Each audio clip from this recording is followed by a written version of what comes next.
If I could have your attention, please.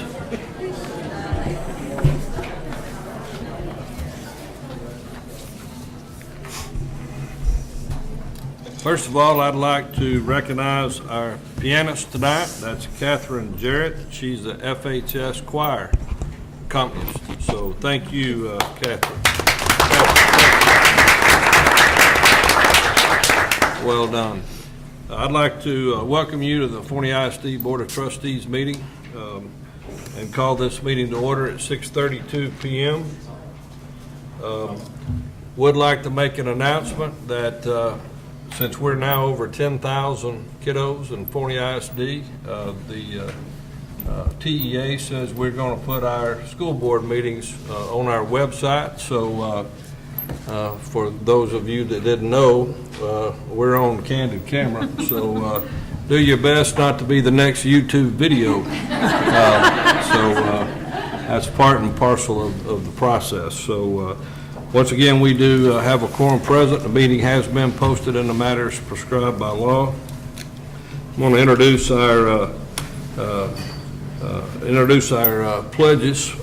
Folks doing our pledge, we have some students of the month. So we'll start out with our U.S. flag as our secondary student of the month, Corrine Tayson, 8th grade student at Warren Middle School. Her principal, Miss Sandra Floyd, will introduce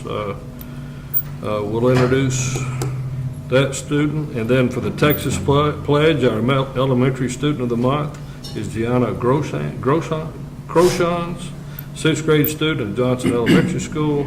Miss Nancy McElroy, her principal at Johnson, will introduce her. So if y'all would do that, once they introduce these students, we'll rise, have an invocation, a moment of silence for 911, and then our pledges. So Ms. Floyd. Good evening, board and guests. It's so nice to be here tonight. I would like to introduce Corrine Tayson. Corrine is an outstanding student, so I want to read to you a couple of things that some of her teachers have said. Coach Bowen said she shows outstanding leadership. She always goes above and beyond what is asked of her. She helps others when needed. She models correct behavior when dealing with students that have special needs. She partners and helps tutor her peers. And she's overall an amazing student. And Mr. Cook says, even late in the day, because Corrine has an 8th period, is our 7th period, is always eager to share what she knows and demonstrates a consistent sense of eagerness in any and all learning. She consistently assists students in need of clarification and always seems to be in good spirits. And Coach Wilkerson, because Corrine's an 8th grader on our 18 volleyball team, Coach Wilkerson says, Corrine is a great asset to the 8th grade A team, a team player, and always has words of encouragement for her teammates. She always works hard and is always there to lend a hand if needed. She's funny, kind, and is an outstanding student. So I'd like to thank Corrine for modeling the warrior way and showing kindness to others and being eager to learn, as well as giving a helping hand and empowering others. So congratulations, Corrine. So she's going to lead us in our play.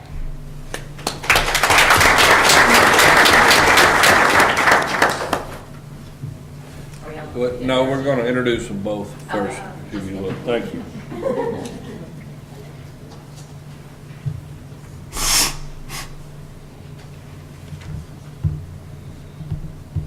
Good evening, Ms. McWilliams, Mr. Bell, and members of the board.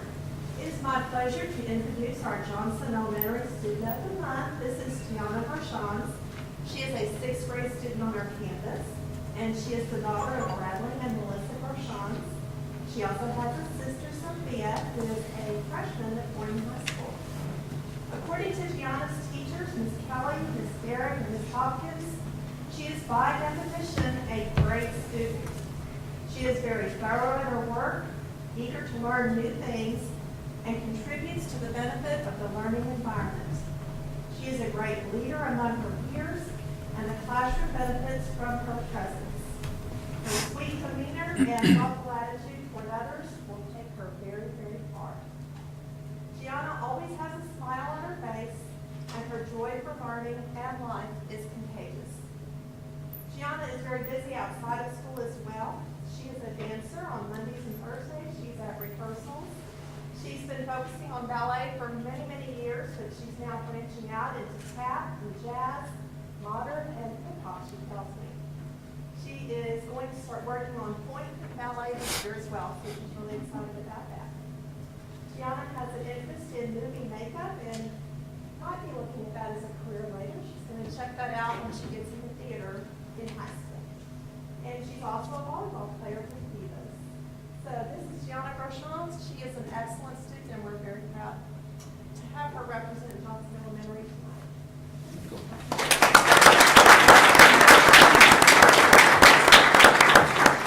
If you'll please stand. We'll have the Pledge of Allegiance invocation by Mr. Greg Ferris, and then a moment of silence, and then our pledges. Mr. Ferris? Let's pray together.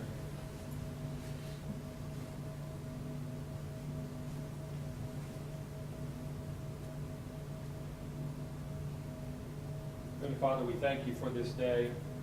We remember all those today that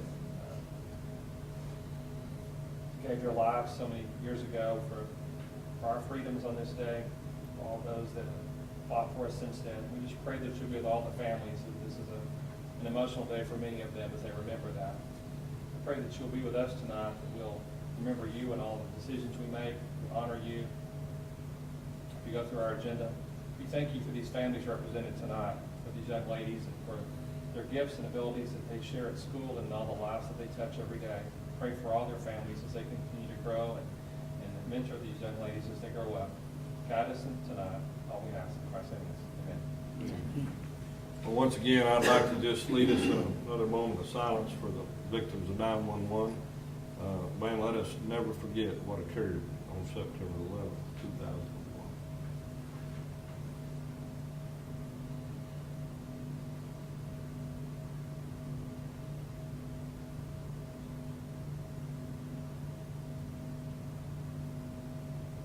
Thank you. Ladies, if you lead us in our pledges.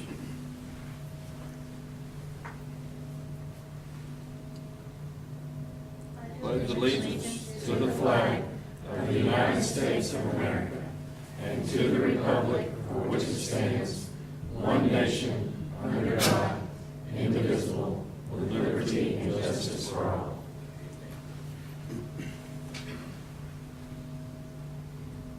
Under the Texas flag, I pledge allegiance to thee, Texas, one state, under God, one and indivisible.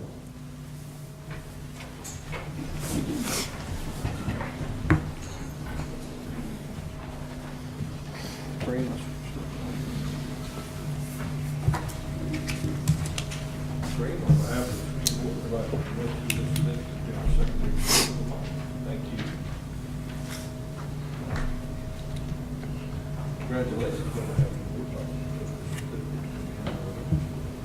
Mary, you want to come up and take a photograph?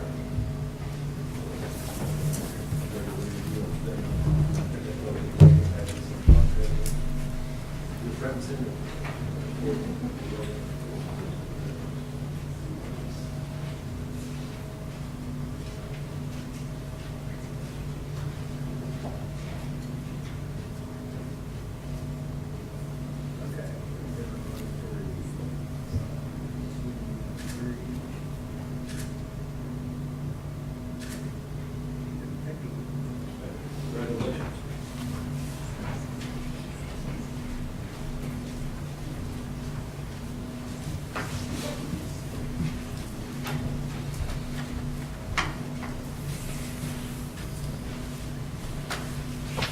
Once again, if you'd join me in giving a round of applause to some great representatives of FISD.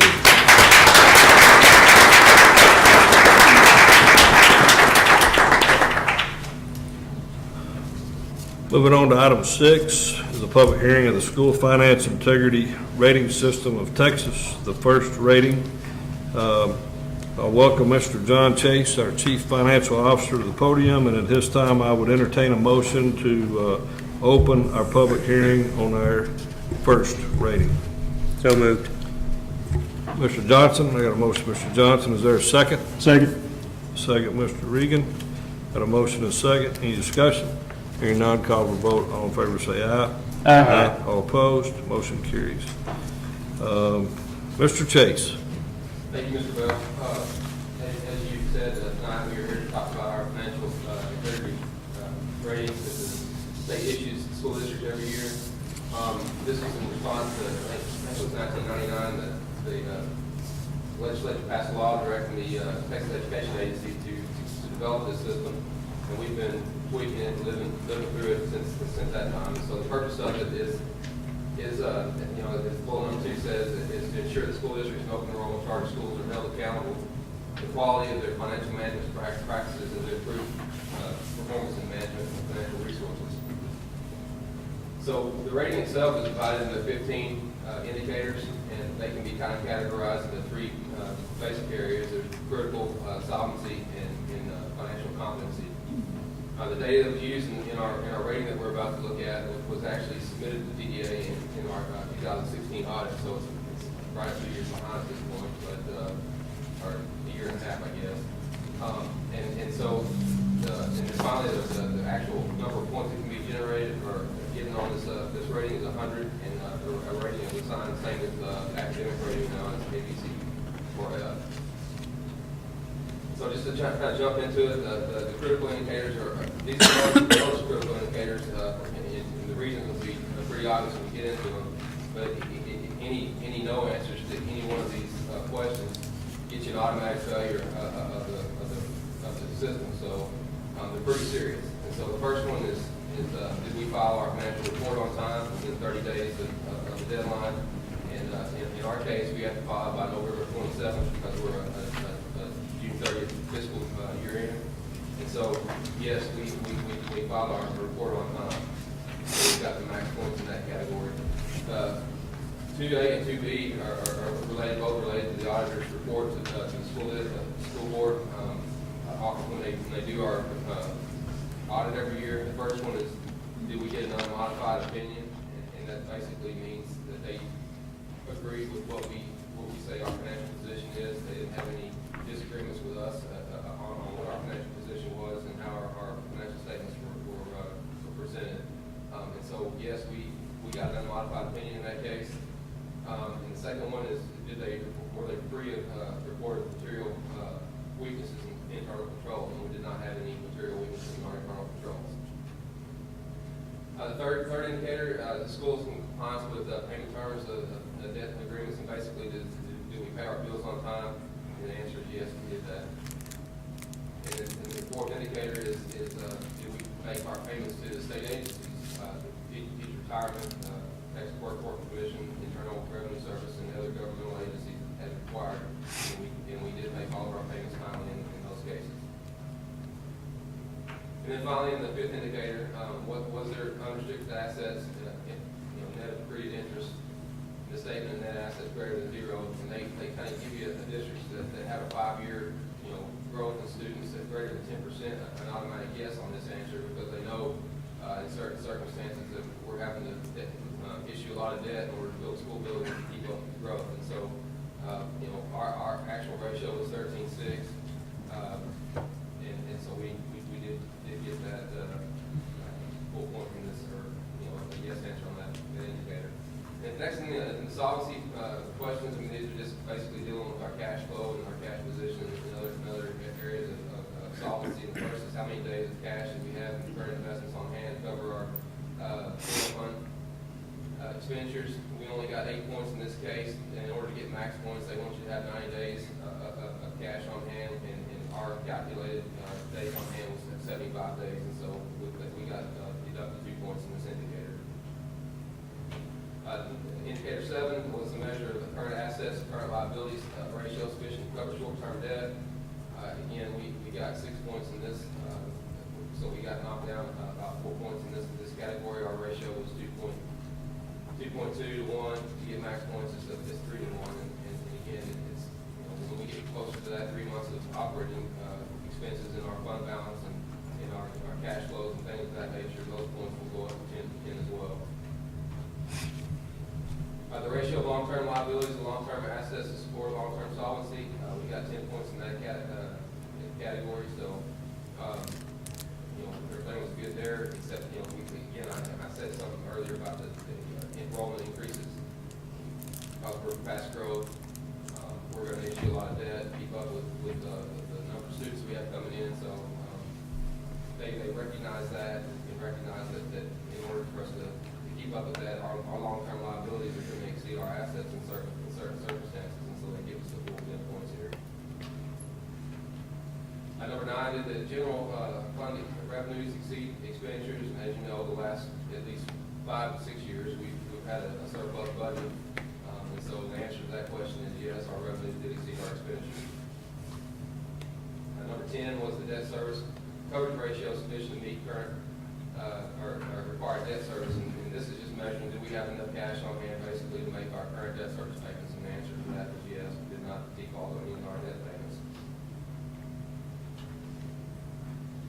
Was the administrative ratio less than or equal to the established threshold?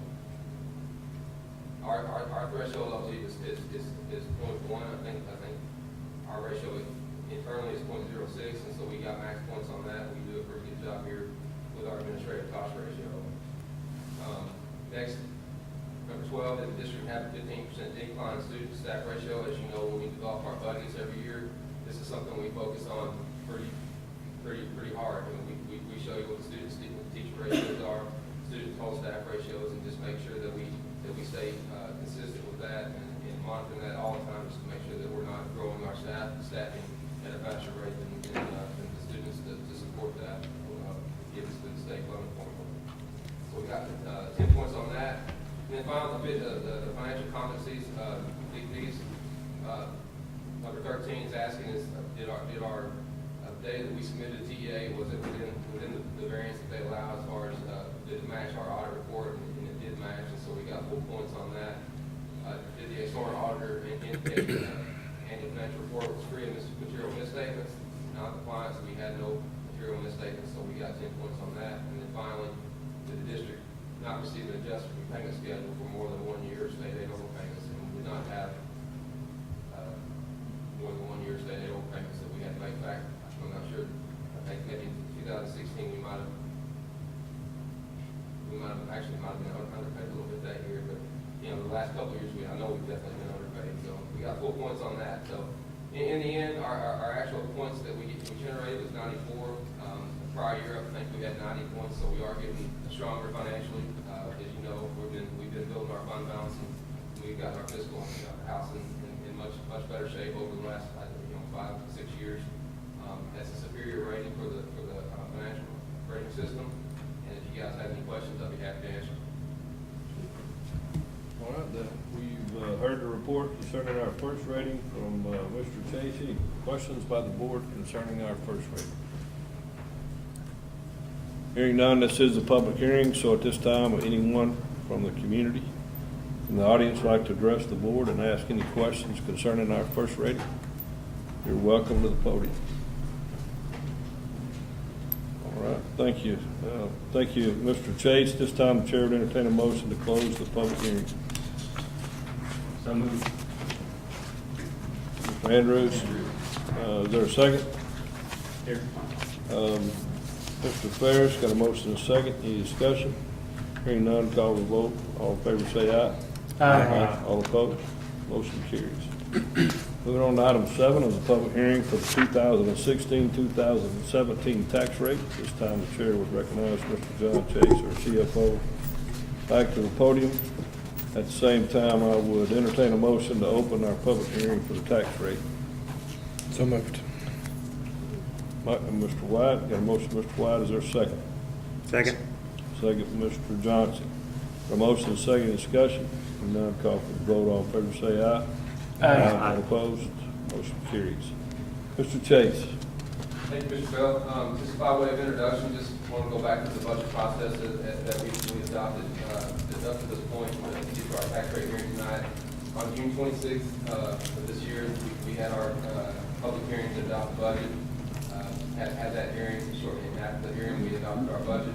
On July 25th, or July 24th, we received our certified value from the Chief Appraiser's Office. On the 31st of July, we met back again as a board and discussed our tax rate before we proposed the notice in the paper. That tax rate that we proposed at that time was $1.54. That notice was posted in the paper on August the 24th, which leads us to tonight, this public hearing to discuss our proposed tax rate. So just to start off with, as you know, we had a combined budget expenditure for the current year of just short of $98 million. And that was broken down in the general fund, food service fund, debt service fund. And our revenues do exceed our expenditures. In our general fund, we adopted a surplus budget, as you know, that I think $1 million. There was some reasons for that, and we talked about that with our tax rate, our taxes, appraised values going up as significantly as they are.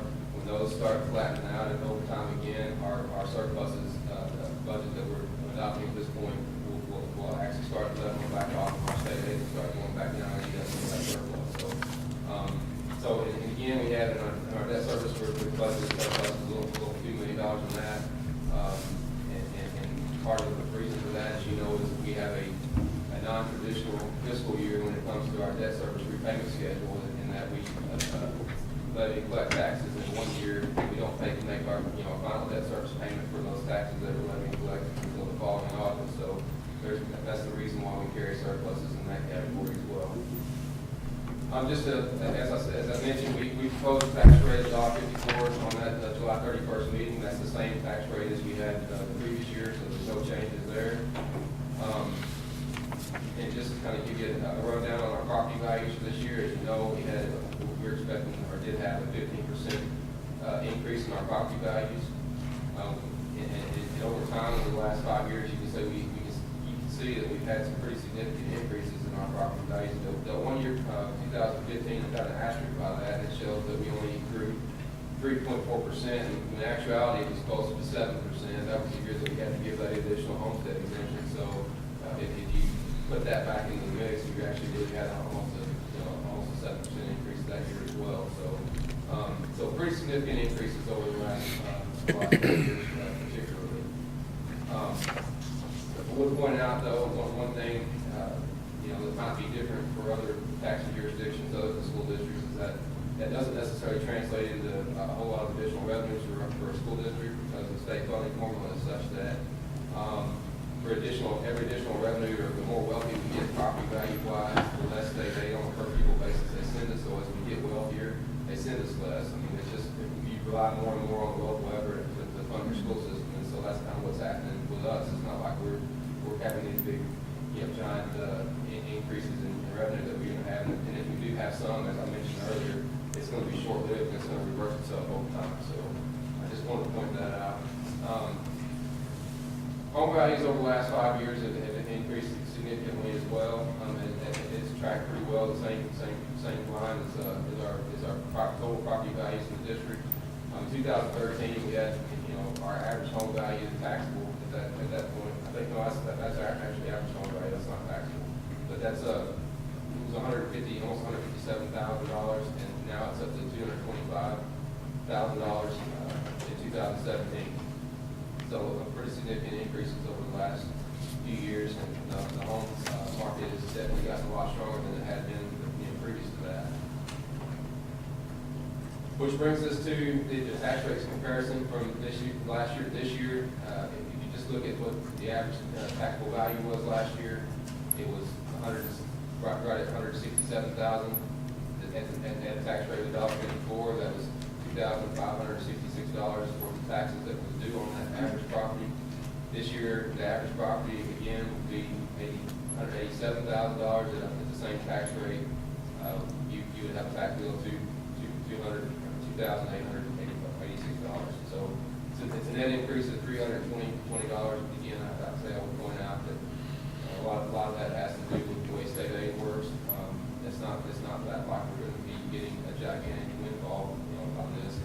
It's short-lived, if anything, and it will reverse itself over the next few years. So it's just a sign of the times. We're relying heavily on property taxes throughout the state to fund our school system, and you're in a rapidly increasing property value situation like we are here in our district. Taxes go up proportionally. So that's the tax rate. And as far as our comparison across school districts in the area, you can see we're right around the middle of the pack there with our neighbors in the county, and then some of the adjoining districts that are close by. We're certainly not the most expensive, and we're not the cheapest either. I would say we're just kind of right there in the middle with everybody, and, you know, most people are going to be at or near the same tax rate that we are, unless they pass the TRE. In the cases of the top four districts there, I think they all, well, actually 5 districts, they've all passed the TRE. Their debt service rate's a little lower than ours, but, you know, their MO rate's $1.17.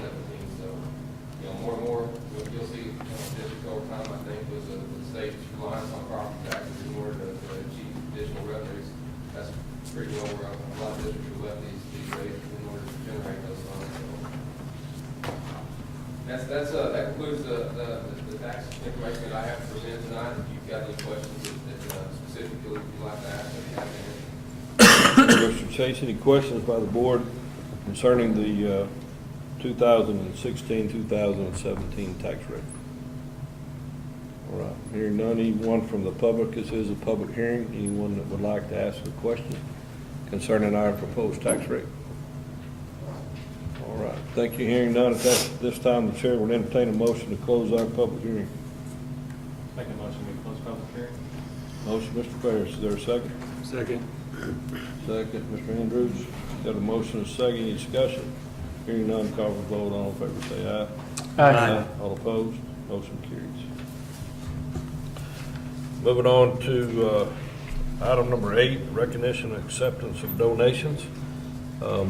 Just for a matter of time, what I'd like to do is ask each one of these presenters to recognize their donation, and then we as a board have to vote on this. So I will ask the board whether they want to do this individually or collectively, but I would ask you, once you introduce these individual donees or their groups, that you stay standing. We're going to want to get a photograph of all that, please. So you'll stay here, and then I will also, we as a board want to recognize you guys for what you're doing for our district. So I'll call a recess at that time to give us an opportunity to do that. So with that said, the first presenter under 8A is a donation by the Forney High School Harris PTO of $8,000. This time the chair would recognize Mr. Steve Whiffen, our Forney High School principal. Mr. Whiffen. Oh, I'm sorry, Dr. Terry, I was supposed to recognize you. Go ahead. And you can announce them all. You're wonderful. All right, that'll work. Go ahead. Come on, Mr. Whiffen. Come on out. I got off the script. I'm sorry. Give me a little latitude after I've had a little experience. There you go, Mr. Trump. There you go. Well, that's Your it. prompter. We want to say a big thank you this evening to our PTO, our parent-teacher organization board members. We're here to recognize them tonight for a donation of around $8,000 to our school, but the truth is that in the last couple of years, they've contributed about $18,000 to the bottom line of Forney High School. And there's a lot of stuff that we're able to do at FHS because of them that we simply could not do without them. One of the key things that's going on right now is we're in the process of converting a large unused classroom space into a very sorely needed science lab. And that is happening because of this group who has been so generous to us. So would you please recognize with us tonight, and ladies, if you would please come up, the board members from our PTO. The president is Lydia Menio, and vice president, Ms. Lupe Gutierrez, secretary Jana Ubachik, and events coordinator, Ms. Lori Burks.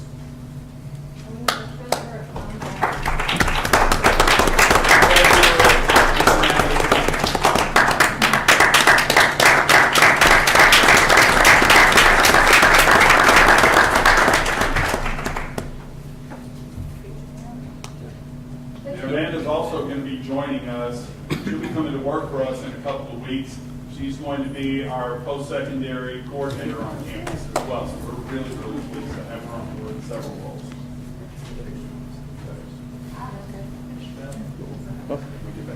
Sure.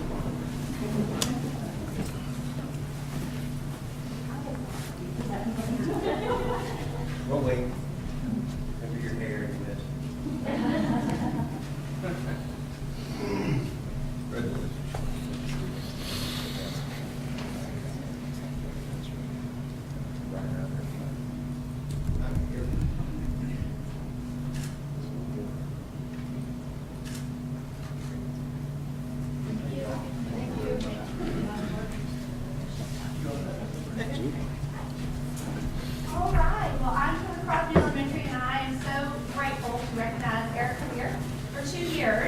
served tirelessly as the PTO president and sometimes the entire PTO board at our campus where our PTO had disbanded. And Erica has done an amazing job bringing it back to life. After 2 long years, she's taking a recess herself. So it's so great while she's taking a year off that we still have the opportunity to recognize her. As our population has grown at Crosby, our playground has not kept up. And PTO realized that. And last year they put in a Gaga ball pit. And this year they are donating over $12,000 to increase our playground, especially for our younger students. They're getting this big climbing situation. It's going to be amazing. The students are very excited. And we cannot thank Erica enough for the work that she has done for Crosby Elementary and continues to do even when she's not serving on the board. So thank you, Erica.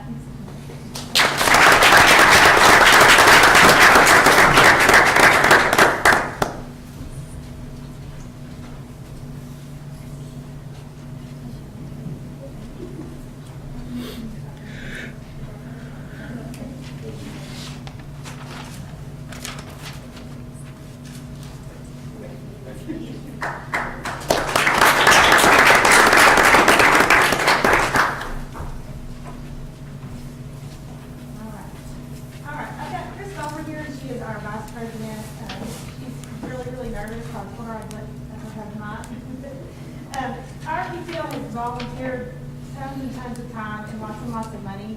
Last year, it was close to $15,000 that they donated to our school. This year, they're donating a little over $11,000. We've got about 75 Chromebooks going into K-3 classrooms, more structured recess type things because we have recess going on with lots of kids. Pickleball is going to be happening in addition to our Gaga ball pit. So I'm excited to see some kids don't even know what pickleball is, and so our PE teacher is incorporating that. I can't thank our PTO enough. For one, they put up with me a lot, and when I texted her, we needed to come up for a picture, she had no clue what she was doing, so she got here and she was a little upset with me for making her come up here and take a picture. But I just want to thank her in addition to all of our board members who couldn't be here and let her do this alone tonight. And so thank you for the support.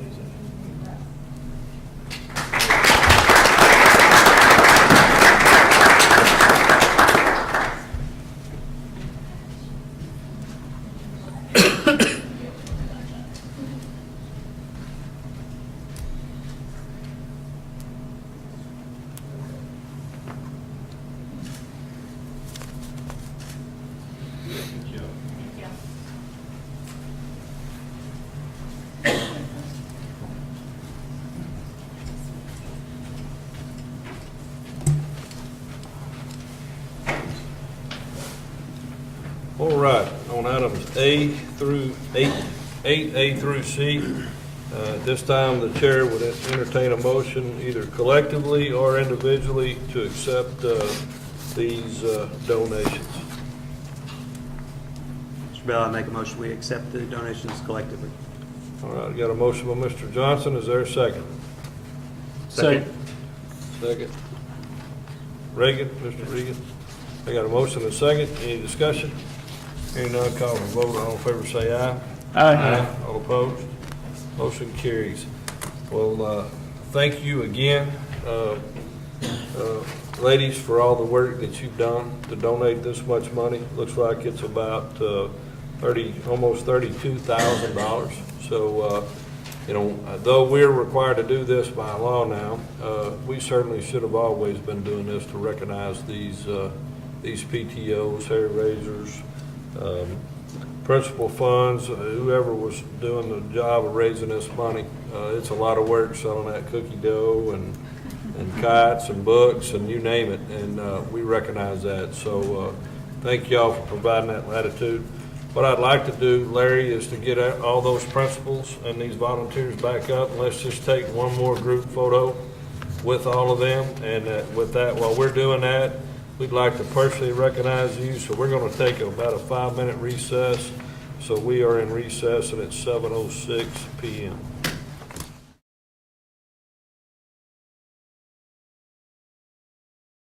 I'd like to call this meeting back to order. 7:12 p.m.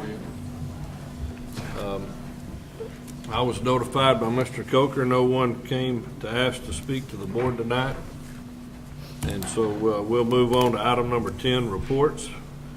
Under item 10A is a monthly financial report. This time, Chair would recognize Mr. John Chase, our CFO.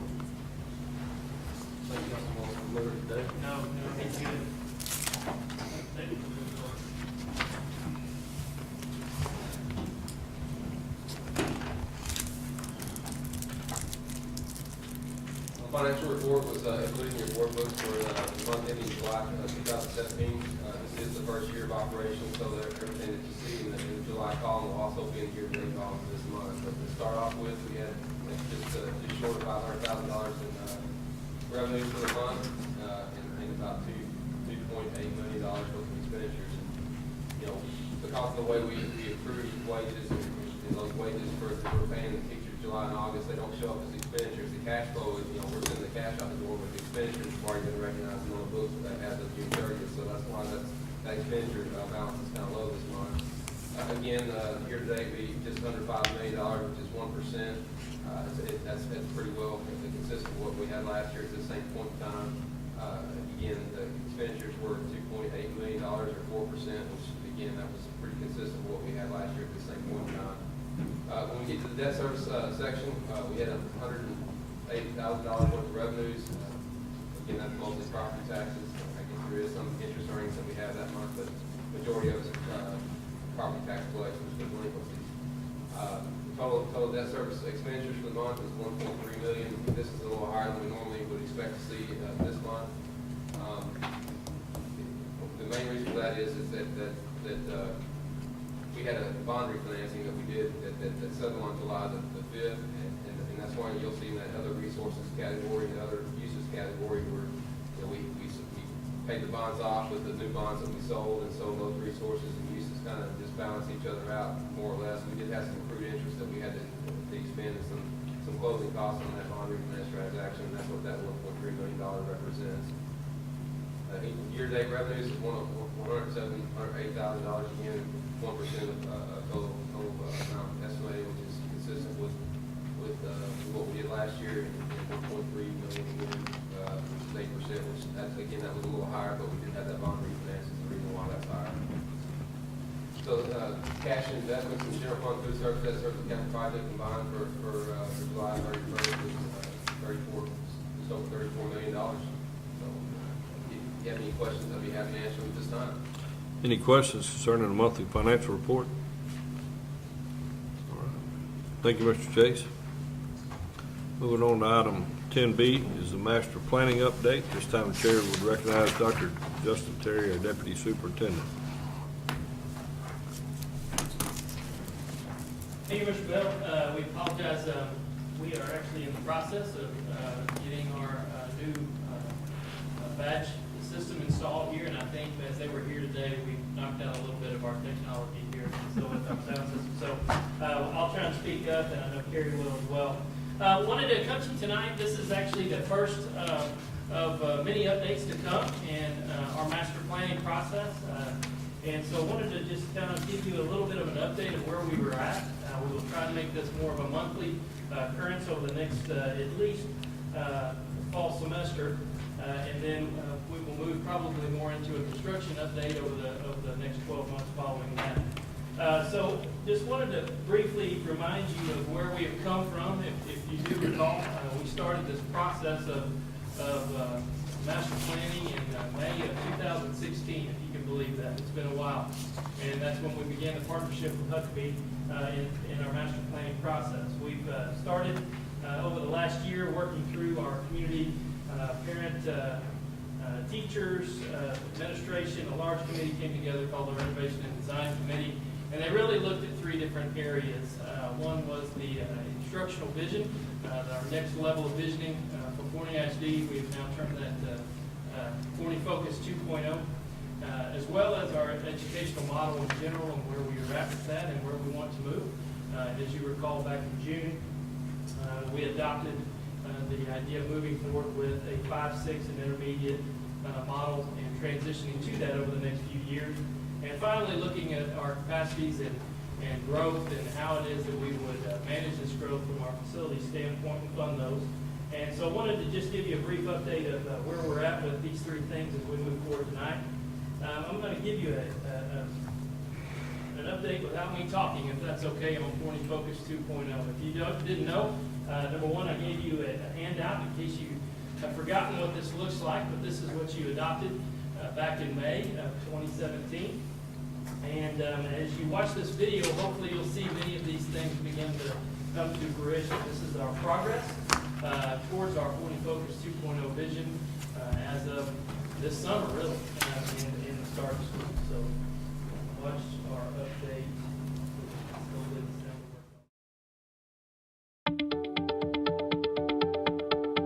Last spring, Forney ISD's Innovation and Design team, a group of over 100 parents, students, teachers, administrators, and community members, crafted a vision for the future of education in our district.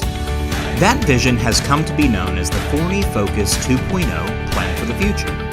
And over the next few months, we will be reporting on Forney ISD's progress as the district works to make this plan for the future a reality.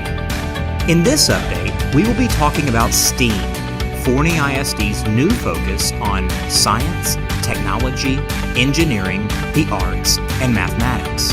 This past summer, the district kicked off its STEAM focus with a series of STEAM-related summer camps for our students. Nearly 300 students participated in 10 different summer camps. Camp themes touched on all aspects of STEAM, as students enjoyed learning about everything from forensic science to computer-aided design, to how to play the ukulele, to the math needed to make cupcakes. We are already excited to add to next year's STEAM camp offerings, so be on the lookout for more information next spring. Next, to kick off the school year, Forney ISD hosted its first ever STEAM Fest, a free, community-wide educational carnival with fun for the whole family. Over 2,000 people attended nearly 40 STEAM-related activities in this event, hosted at Forney High School. Families enjoyed things like learning about nanotechnology at the Perot Museum exhibits, assembling a city made of cardboard, experiencing the magic of green screen technology, assembling a giant puzzle cube, driving robots, and learning about projectile motion as they used a giant slingshot to throw water balloons at their principals. Forney ISD would also like to thank its sponsors who helped make this event such a huge success. But STEAM isn't just about summer fun. This year, Forney ISD is starting a new set of STEAM rotations at the elementary level. Students in grades K through 6 will not only enjoy time each week in specials rotations like art and music, they will also get time in our new maker spaces, as well as experience lessons in coding and computer programming. We hope you have enjoyed this update on your school district's progress as we work to make the Forney Focus 2.0 Plan for the Future a reality. Be on the lookout for more videos this year about Forney Focus 2.0.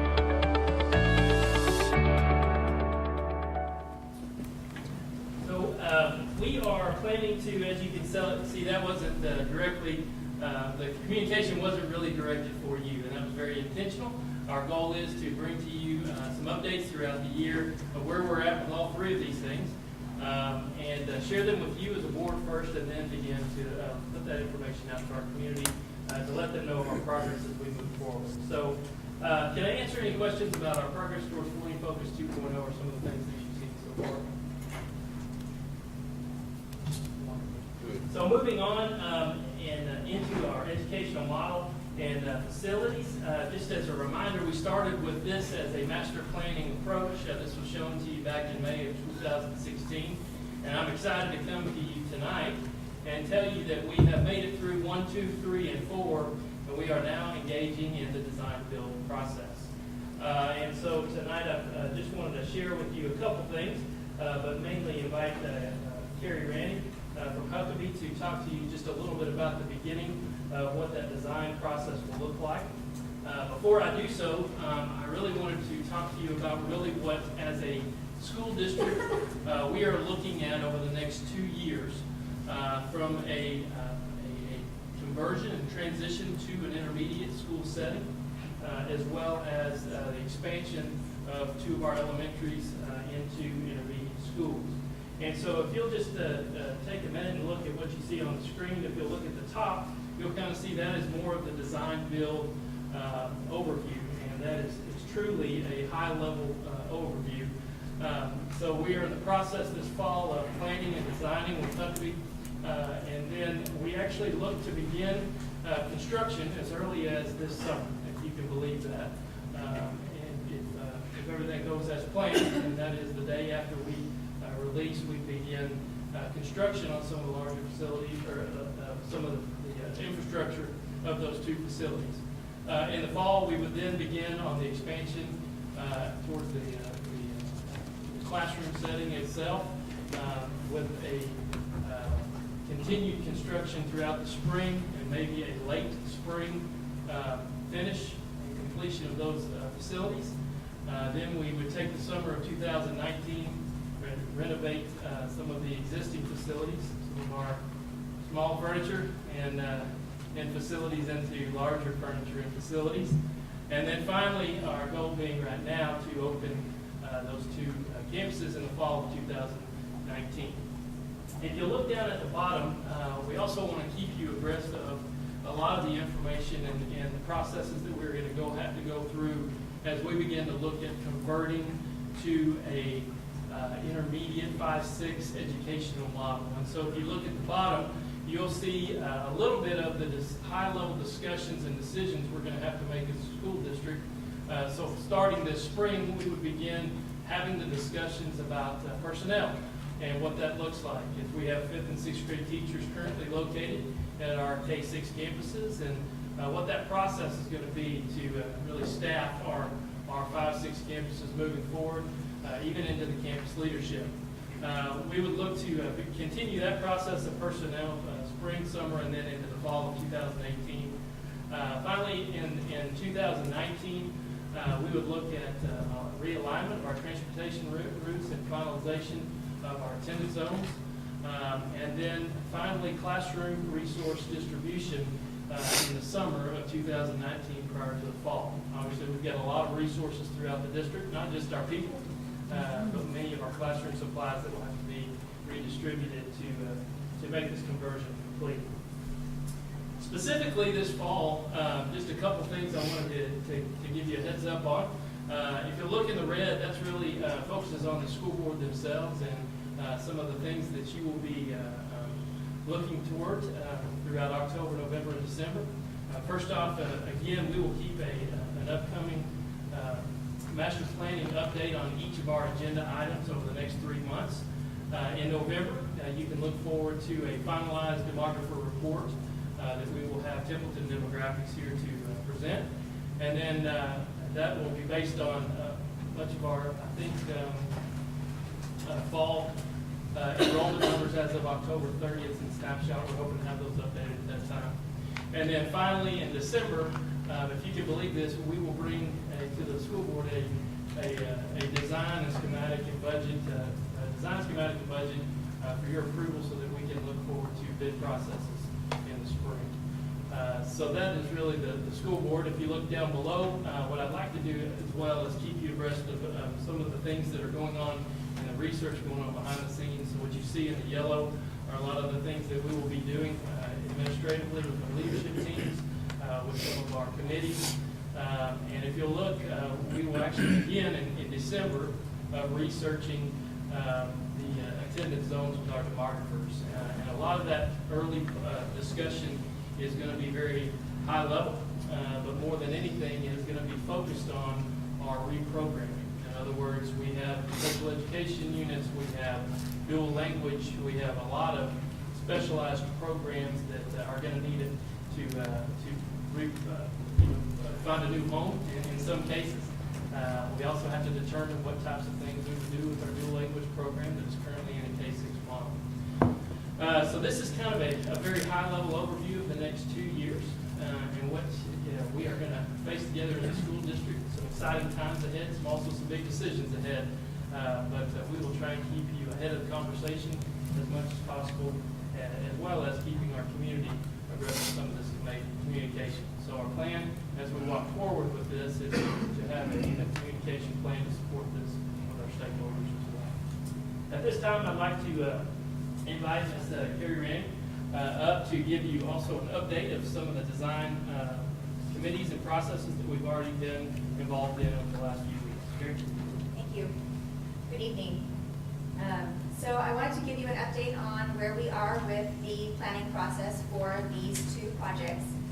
We were able to kick off the projects a couple weeks ago, and we met with a stakeholder group to kick the projects off that was made up of campus stakeholders, district stakeholders, as well as some of the students that you've engaged in your Synergy program. And so we met with that group and started the conversation about what the goals and expectations are of the project itself, and a better understanding of how we complement in the additions of this project in learning environments that are different and provide the students on these campuses with the variety of spaces that you're looking for, in contrast to the spaces that already exist in the existing buildings.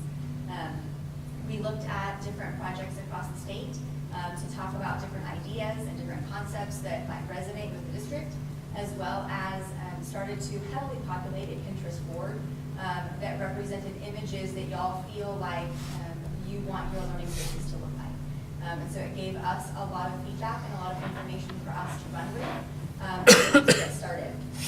We also came back and met last week with a wide variety of stakeholders in what we call departmental meetings. And that allowed us to get into some pretty detailed conversations about furniture and equipment needs, storage needs, some of those nitty-gritty details, to make sure that we understand how we can best support the spaces that we're putting into these projects.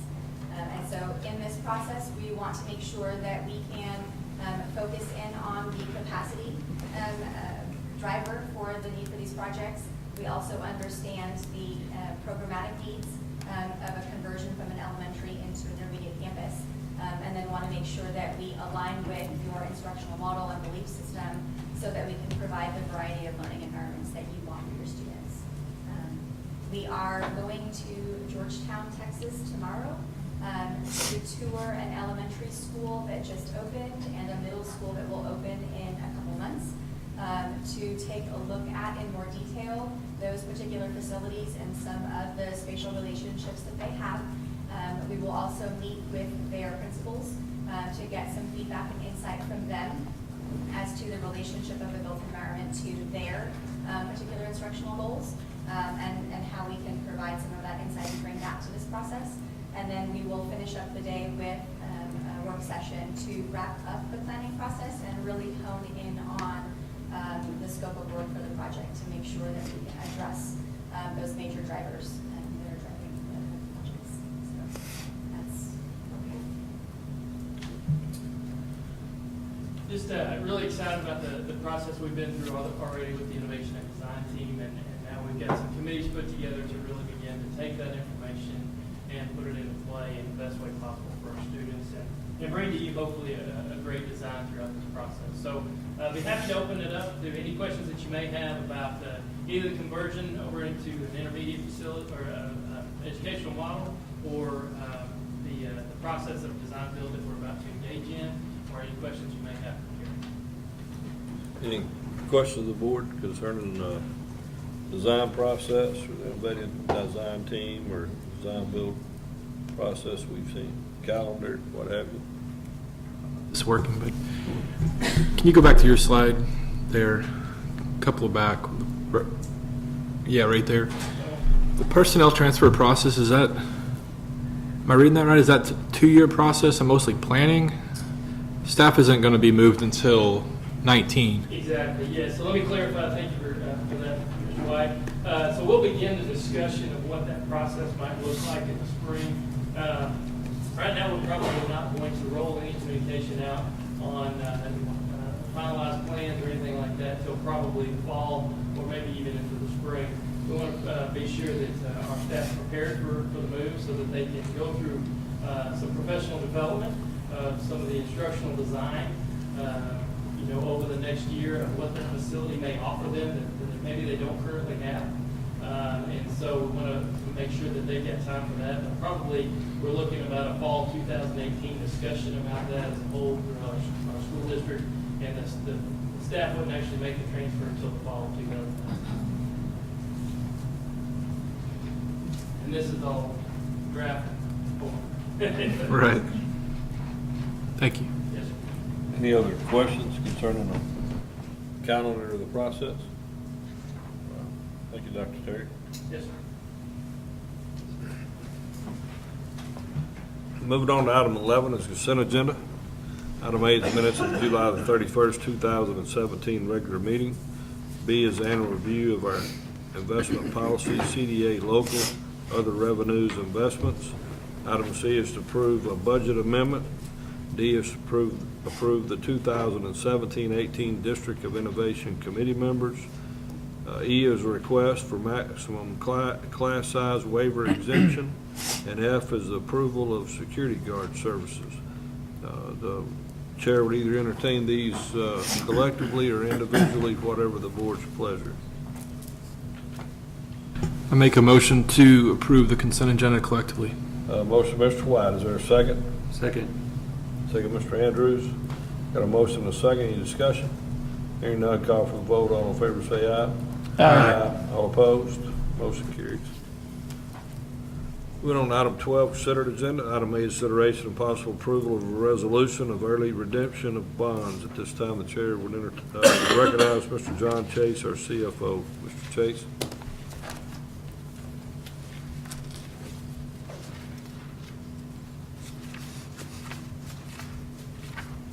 So as we discussed in our original proposal of our tax rate back in July, we have an opportunity to do an early redemption on the bonds that we have with some excess taxing capacity in our debt service fund. And so just kind of would like to go over that with the board tonight and what that resolution entails that was included in your board book. Just to kind of start off with, I think it's kind of already run this down, but we have our tax payments that are due in February and August, and so at a 50-cent tax rate, we're going to have about $1.8 million in excess capacity. And so, from an administrative point of view, I feel like it's in our best interest. We've got all the debt that we can handle right now, and any amount that we can chisel away at and pay off early, we need to do that. So that's what this that $1.8 million what it will give us. First of all, when we were looking at which bonds to redeem, we kind of had three things. When I was working with the financial advisor, the three things that we were wanting to live within, that was to not jeopardize or impact any of the state aid that we might otherwise be entitled to. Next was to relieve the 50-cent pressure in the tax years 2024, I think, 25, 26, 27, along about in there. That's where we have the highest tax rates to service the existing debt that we have on our books. And then finally, we wanted to maximize savings with this redemption. So we have the 2008 bonds are eligible to be redeemed at this point. They have a current call date in August. We selected in capital appreciation bonds that would have retired in years 24, 25, 26, and 27. By paying these bonds off early with the $1.8 million payment that we're discussing here, we're going to actually save, had we waited until they matured in those 4 years, we'd have paid an additional $1.1 million in interest. So I think it's a pretty good bang for our buck to do this. It will reduce the equivalent of about 7 pennies on our tax rate spread over those years. I mean, it's not 7 pennies a year, but 7 pennies total, and we'll kind of go into that in just a second, what that looks like. But in 24, we'll save about almost additional penny and a half. Also in 25 and 27, it's about $0.01 and a half, and then in 26, it's almost 3 cents. So that's kind of how it stacks up with how we're impacting our tax rate, our pennies in our tax rate in those years by doing this. And so finally, just kind of give you a rundown of what bonds we're talking about. The maturity dates, if we held them to maturity, we'd have a total of almost $2.9 million in cash outlay that we would have to make. Because they've got a current call date, the interest that would accrue up to this point, we're only paying $1.8 million. So again, that's a savings of $1.1 million to call these early. So my recommendation again is to adopt that resolution as we presented, so we can pay these bonds off early and save the interest expense on them. Okay. You have the recommendation. Any questions concerning the resolution of early redemption of these caps?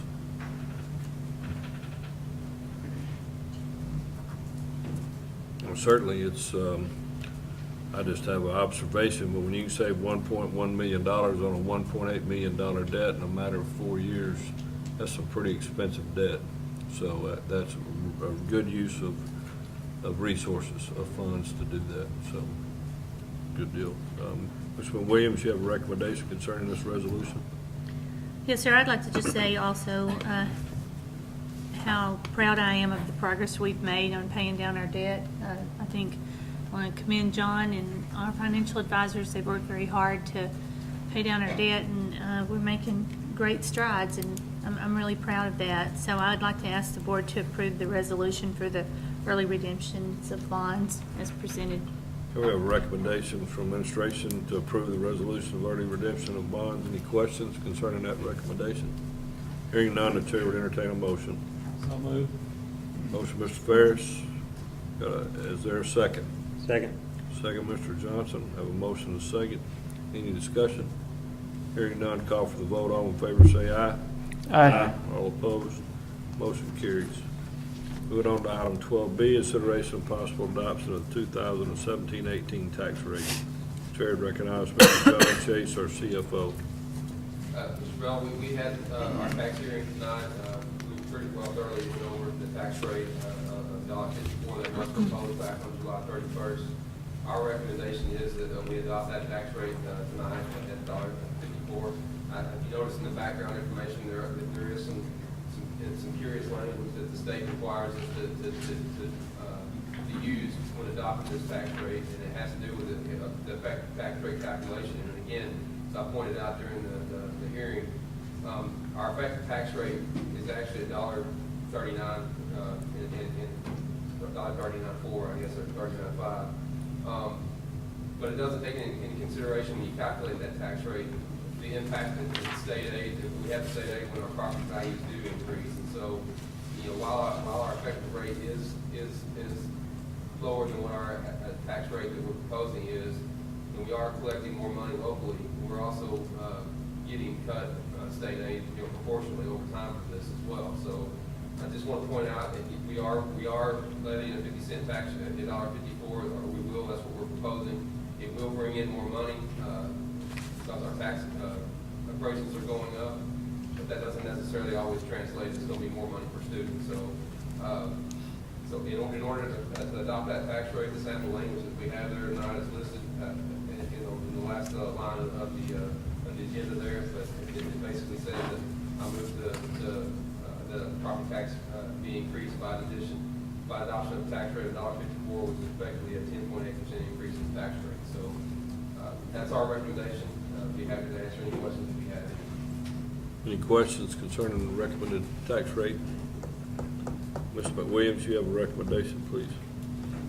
Yes, sir. I'd just like to ask the board to adopt the tax rate of $1.54, the same as it was last year, for $100 of valuation. Okay, thank you, Mr. Williams. Any questions concerning that recommendation? All right, thank you. You have a sample motion in front of you, and at this time, the chair would entertain that motion.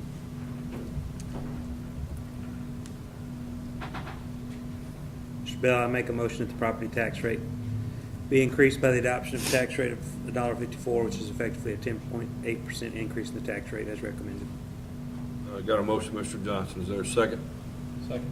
Second, Mr. White. I got a motion and a second. Any discussion? Hearing none, call for the vote. All in favor say aye. Aye. All opposed? Motion carries.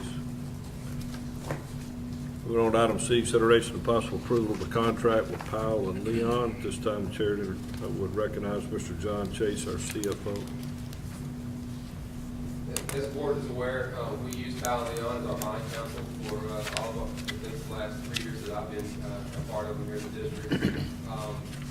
They also provide counsel in other areas, the contract law, for instance. And we have Walsh Anderson on retainer. This basically is another retainer type program that we put Powell and Leon so we can get other counsel from them, not just in the bond counsel realm. Their normal retainer fee for this program is $500. They've agreed to waive that fee for us and do it and no charge for us to let be a part of the program. So it's our recommendation that we approve this legal service program agreement with Powell and Leon as presented. Thank you, Mr. Chase. Ms. Williams, you have a recommendation? Yes, sir. I'd like to ask that the board approve the contract with Powell and Leon as presented. I believe it just gives us just more options as a school district, and they are waiving the fees for us, so I'd like to ask the board to approve that. Thank you, Mr. Williams. Any questions concerning the recommendation? Question. Yes, sir. Yes. Could you clarify either one of you clarify that fee waiver, please?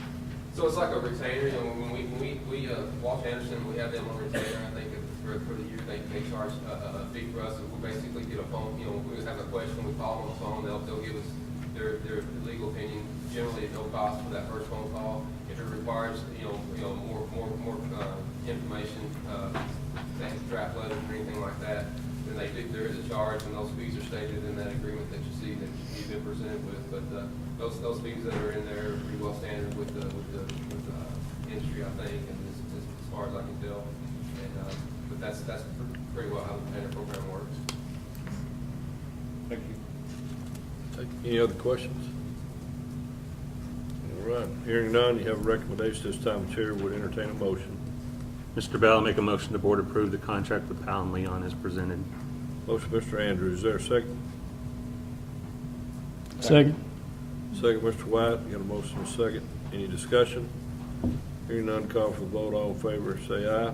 Aye. All opposed? Motion carries. Thank you, Mr. Chase.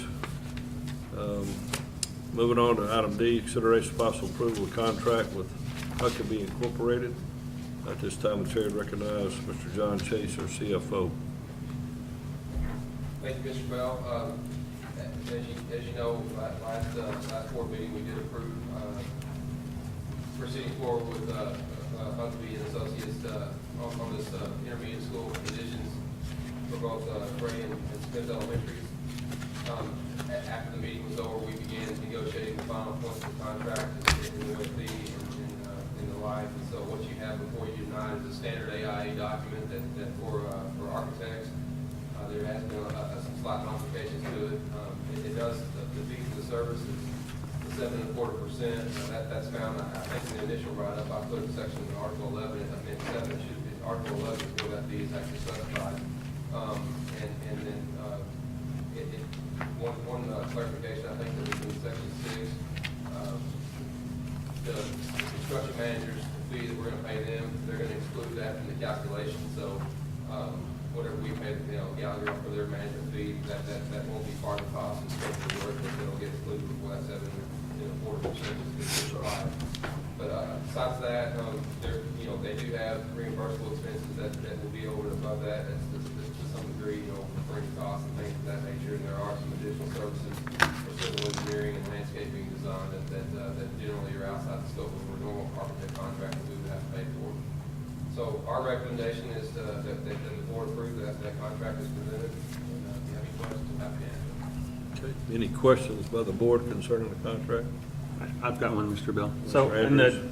Article 4, it lists additional services and so forth that are included, or what's by the owner or what's by the architect. Correct. Are there any significant differences in what's included in this contract with this architect versus what the district has signed up for in the past?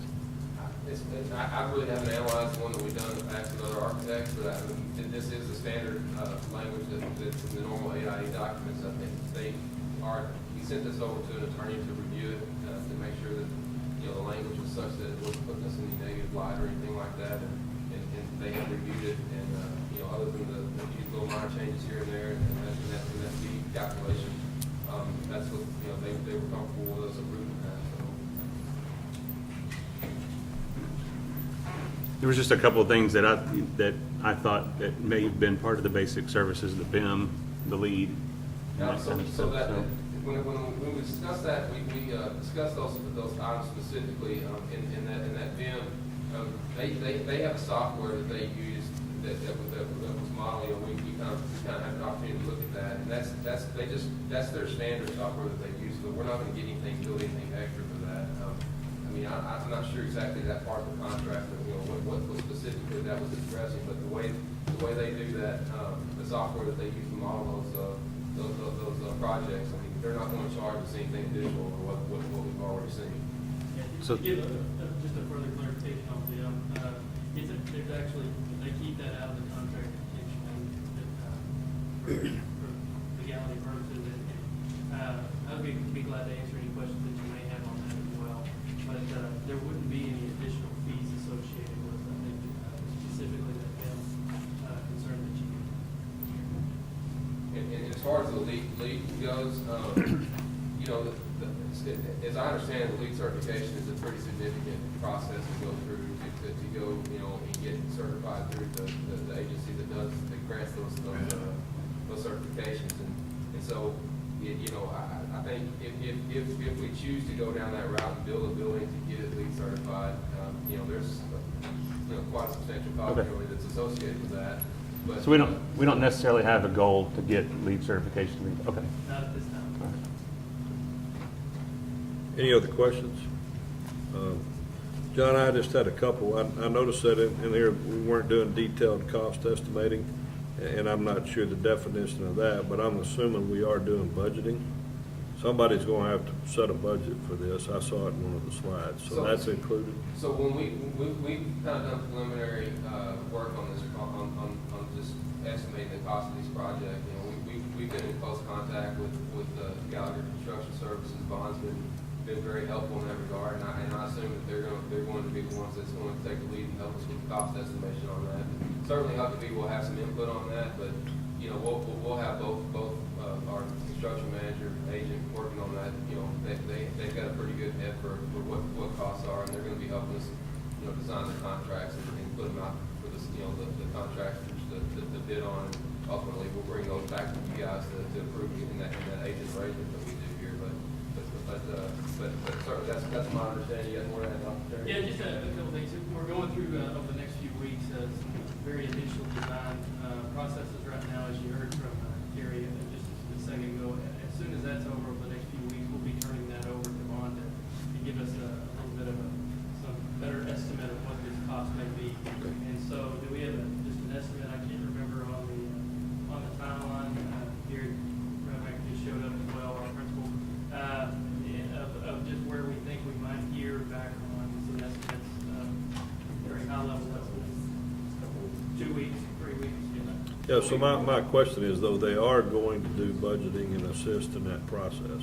Not detailed cost estimating, but budgeting is included in the basic service. Yes. The other, and it also said as constructed record drawings. I'm assuming Gallagher's going to provide us then as-built drawings for this project? If That's they're what I not, assumed. if the architect's not, somebody's going to have to. So, Right, that's what I assumed. so Gallagher would do that for us in an electronic medium, I would assume. And then the last question I had was on the existing facility surveys. I mean, I would just assume, since we're adding on to an existing building, we're going to have to do some kind of survey, you know, of the existing facilities. Is that included in the basic services? As far as I can tell, it is not. Now, I mean, it's civil engineering it is not either, and that's typically excluded from the cost as well. So, you know, our RLK or whoever we choose to do that engineering, and whoever we choose to do a site survey, you know, we'll have that additional expense. Yes, sir. Right. Well, and I understand surveyors, geotech, materials testing, civil engineers, and landscape architects we will have to do and we'll have to pay. I'm just talking about doing a site survey of how we're going to connect a new building to an existing building. That's what I'm talking about. I mean, somebody's going to have to do that, right, through either from our as-builts from those projects, and I'm assuming we have electronic media for that. Somebody's going to have to do that survey. I just wanted to make sure there wasn't a hole here for additional cost. It wasn't a hole. There wasn't a hole in the scope between how we're going to bolt these two buildings together. Somebody's going to have to assess that. So. Yes, sir. But I will, before we move forward, I just want to commend Huckabee because the change in our Article 6 is significant. I mean, you know, I know we got that handed out and it kind of said, hey, we got this number 6, but let's just say Gallagher's fees, you know, the same 7% on a $6 million, $8 million project, and then they're not charging you 7%. That is significant. I mean, it's, you know, it is significant money. So, you know, if Gallagher's fees and general conditions and all that, let's say it's $1 million, They just saved you 7% of $1 million. That's significant. So I just want to commend you. Just a matter of changing a couple of words from just adding a not between does and include is an expensive not. It's an expensive 3 letters. So, and then you multiply that times 2 projects, that's double your money. So I commend them for that. So I just wanted to qualify those out. So any other questions before we move on? Yes, sir, Mr. Bell, I have one. Yes, sir. In section 11.7, the hourly billing rate section, who is the, out of curiosity, who is the custodian of the actual time incurred?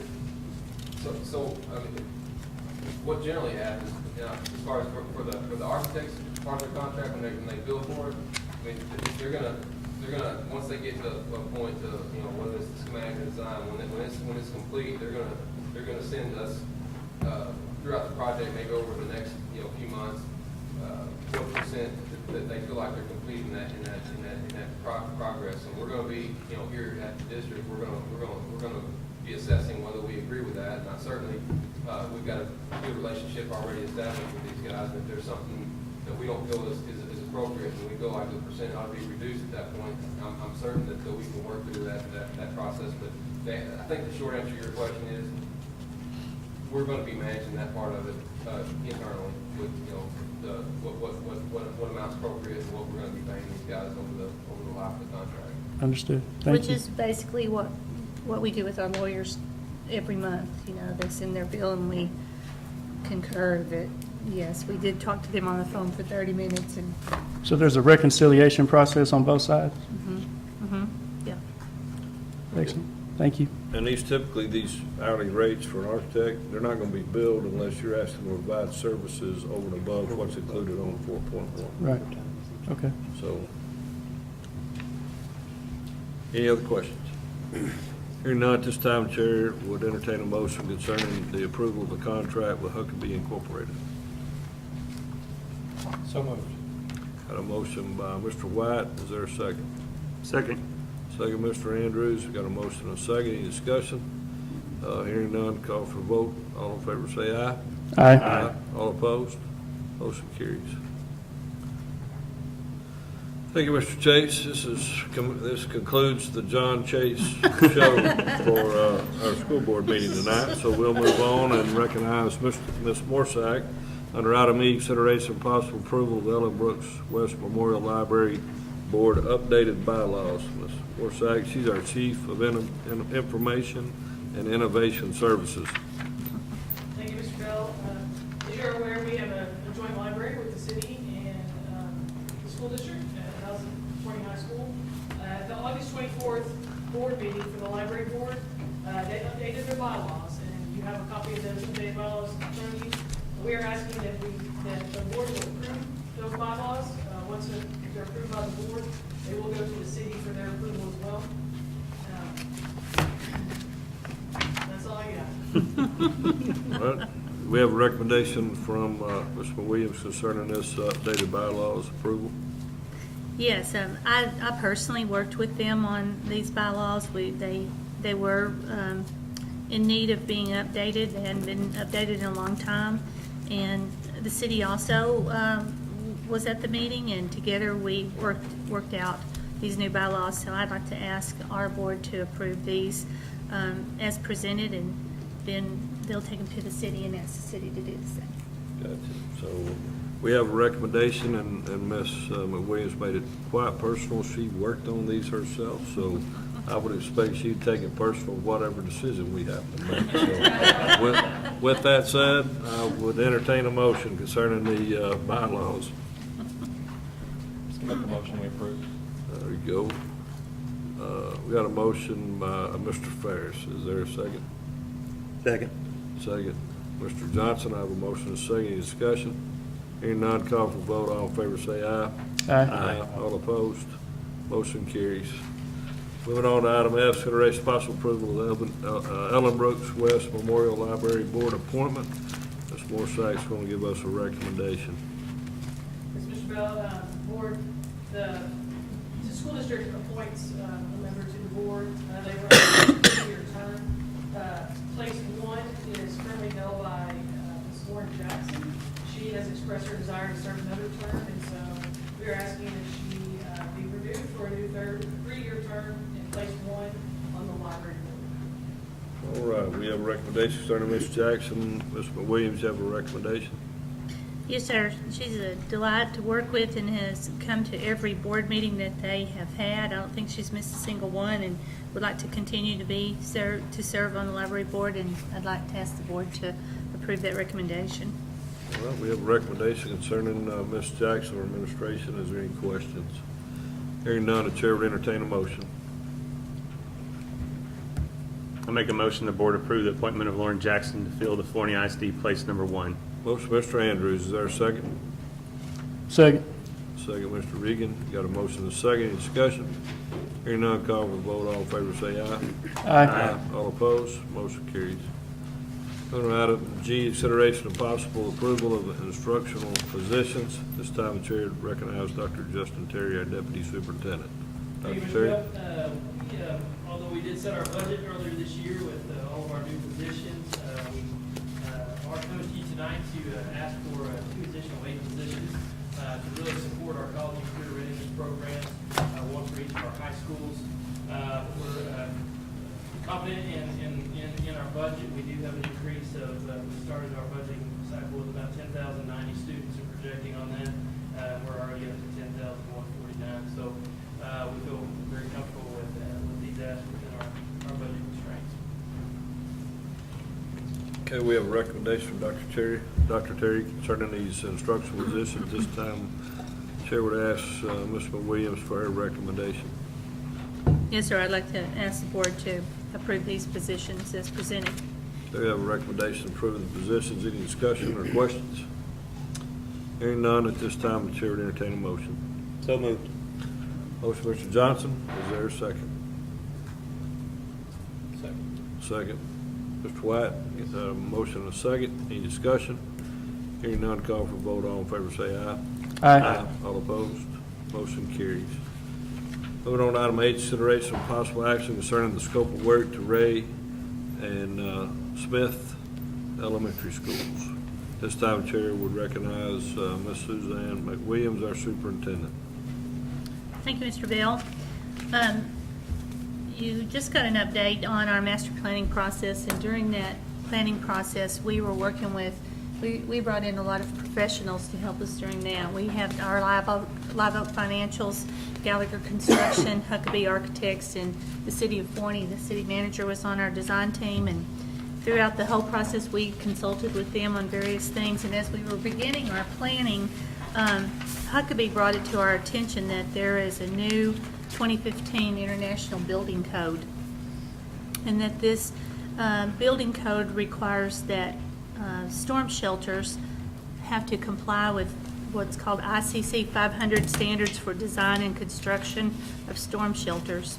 They are required to be built in the construction or housing of kindergarten through high school students with more than 50 occupants in critical emergency centers and in tornado-prone areas. We have been designated as a tornado-prone area, and they are required to accommodate basically the numbers of occupants that the building will hold. If you were doing an addition, it would be the number that the addition would hold. So as we were working on this, we asked Von Gallagher, you know, what are we talking about? How much will that add to our project? And he said, well, to completely meet the requirements of the 2015 code, it would be approximately $100 per square foot that you would need to add. So we began to research that, and I met with the city manager at the time, and the city was under the 2009 IBC code, and he told me at that time that they were considering upgrading to the 2015 code. I asked him, would they be interested, could they or would they be interested in just doing the 2012 code, since we were already in the planning process? And he said that they would indeed be probably going ahead with the 2015 code. we began to look to see what other districts were doing. We began to talk to them to see how other cities and schools were handling this. And what we found out was that in some cases, well, first of all, let me be honest and say it varies. All over the state, people were doing different things. But what we did see in several cases is that cities were allowing a transition period for people to adopt the code, and they would give them like a year or 6 months, a year, 2 years to transition into it. So at the time, we talked with the city manager, and he said yes, that he was familiar with that, and he did know of cities doing that. So Huckabee came, and we went down to the city hall, met with the city team and the administration team, talked through the process, and at the time, they said, well, just let's talk about it and think about it. What we were actually trying to do was to just be able to come back to you with some options. We wanted to be able to come back to you and say, there is this code out there, the city is going to let us transition into it over a period of time. We will. All of our buildings from here on out will have to meet that code. Our new, if we were to build a new elementary school, it would have to meet that code. But we thought that because we were already deep in the planning process with thinking they were under the 2009, and then they switched then they adopted the 2015 code, we were thinking that maybe we could transition into it. The city manager took that to the city council, but the amendment was denied. So basically now, that kind of leaves us with three options. We can go back and see if we can maybe do a little better job. Maybe I could do a little better job of asking the city, explaining, we were in this process of planning this school, and now the code's changed. So wondered if you would help us transition into that, or we can go forward and build the new building to code. From what I understand, you don't have to do you could just build the shelter to house the occupancy of the new addition, which would be about 400 to 450 students. Or you could explore doing the whole entire school, which would be about 1,200 students. So, as I always say, we always ask ourselves, anytime we come up against a very hard subject like this, what's in the best interest of our students? But one of the questions we also ask ourselves on a daily basis is, are we being good stewards of the taxpayers' money? And in this particular case, we're at a crossroads. We're in a tough spot here as to where we should go for the future. So we put it on the agenda tonight to just kind of get the board's feel for it, to see how you felt about it, what you wanted to do. And we think that we have some options ahead of us that we can explore.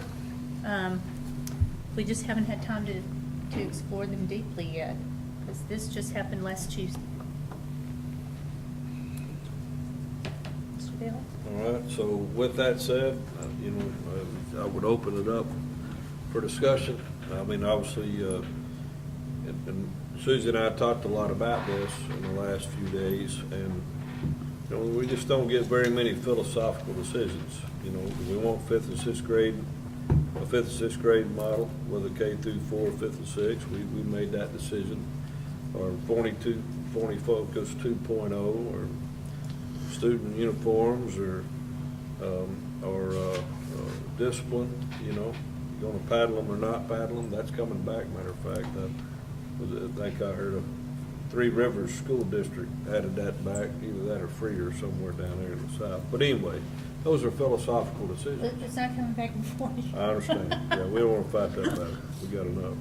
But it is a philosophical decision. So, you know, one of the concerns I have, obviously, is you have a timeline where this architect's going to have to start drawing drawings by December if they're going to get bids and start constructing anything by the Yes. end of the spring. I mean, Mr. Andrews, you're in that business. It'll take several months to pull that rabbit out of the hat. So it looks to me like on the timeline, y'all are up against the wall already.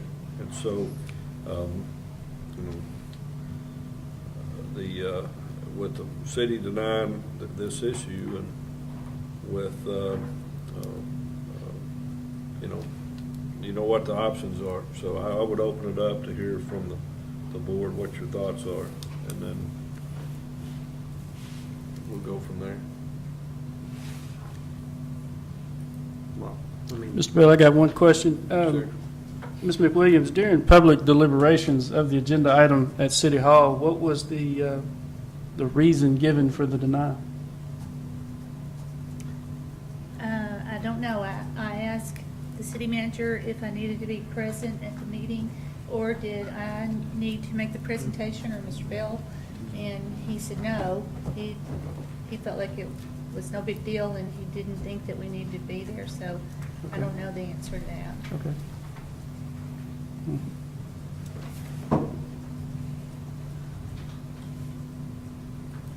And there's nothing that, this is only for new construction that we do the storm sheltering, nothing requiring the district to go back and add anything else to any existing facilities. That's correct. So we would have 2 campuses that had storm shelters on them for either the 400 to 450 students, if we elected to go that way, or the 1,200, and then all the other campuses would be the same as they are now. Yes, sir. That is correct. yeah, and it seems like building it for 400s, there's really not an option. I mean, which 400 get to go in? I would agree. I think that's a very I valid. certainly don't want to be the one that has to make that decision. Right. I don't know, I know there's not a principal in this room that would want to make that decision either. Does anybody know what the square footage requirements are for the? It's 5 square foot per child for tornado shelter. However, if you use the classroom, you know, I've heard a lot of numbers, but typically you design a classroom for 20 square feet per kid. But then you got to push all the desks up against the wall and then determine how many is. So I think the number they're using is 7, is what I heard today. Is that what you're using? 7 square foot, 7 to 8. Yeah, 7 to 8 square Okay. feet. So it's what you have to. So use. in reality, though, more people would fit in there. Yeah. It goes back to a code requirement. Understood. Well, no, so many you'd Understood. have But to I'm saying in design an it. emergency event. Right, so in other words, if you had 1,200 kids plus 125 educators and staff, you'd have to have a facility, 1,325 people times 7.5 square feet, and that's how big that tornado shelter would be. This is where I get confused. If we were building it new, I've seen scenarios where people take a gym or a cafeteria or entire classroom wing and make that the storm shelter. Yes.